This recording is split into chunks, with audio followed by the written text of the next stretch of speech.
গ্রামে থাকলে মানুষের কত কিছু সুবিধা। আজকে আমার মা আমাকে ভালোবেসে একটু কাঠের জালে মাংস রান্না করে খাইয়েছে। তাহলে চলো ভিডিওটা প্রথম থেকে শুরু করি।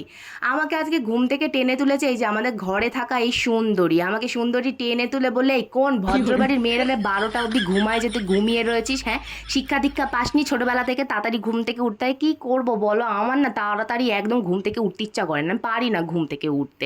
আমাদের বাড়িতে এদেরকেই দেখতে পাবে আসলে। আমি যেহেতু গ্রামে থাকি আর আমাদের বাড়িতে একটা ফল গাছ আছে, ফল গাছটায় এত ফলন ধরেছে, আমি তো চিৎকার করে আমার মাকে বলছি, মা গো কত আঙুর ধরেছে গাছটার মধ্যে। আমার মা বলছে, ওরে জাতবাড়ানি মেয়ে, ওটা আঙুর না, ওটা করমচা ফল। আমার পাশের বাড়ির এক কাকিমার বাড়ির জানো তো একটা ফুল গাছ আছে, এই যে এই ফুল গাছটা, এটার উপর আমার খুব নজর। কাকিমা ভিডিওটা দেখলে আমাকে মনে মনে গালাগালিই দেবে, বলবে গাছটার কোনো ক্ষতি হলে সালা তোরই দোষ। এই যে আমাদের বাড়িতে এই রঙ্গন ফুল গাছটার হচ্ছে 20 বছরের ওপর বয়স, কত ফুল ফুটেছে দেখো।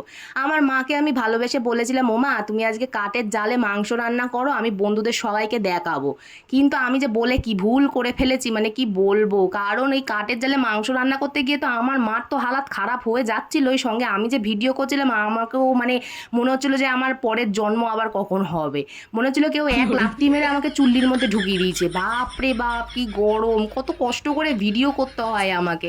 তো এই কাঠের জালে মাংস রান্না করার টেস্ট কিন্তু একদম অন্যরকম, যারা খেয়েছে তারাই জানে, বুঝতে পেরেছো? আমাদের বাড়িতে এই উনুনটা আছে, উনুনটা না হে ফাটাফাটি উনুন, একবারে ফাটাফাটি উনুন, এমন জলে মানে মাংস একদম আধ ঘন্টার মধ্যে মাংস রান্না করে দেবে, কোনো ব্যাপারই না। কিন্তু মাংসটাকে দেখে মনে হচ্ছিল চিকেন না, পুরো মাটন রান্না করেছে। দেখো কীরকম লাল লাল ঝাল ঝাল একদম, মানে এত সুন্দর টেস্ট হয়েছিল মাংসটার, কি বলবো। এই মাংসটা দেখে মাকে বললাম আজকে আর ভাত দিয়ে খাবো না, আমি পোলাও দিয়ে এই মাটনের মতন দেখতে চিকেনটাকেই আজকে দুপুরবেলাতে খাবো।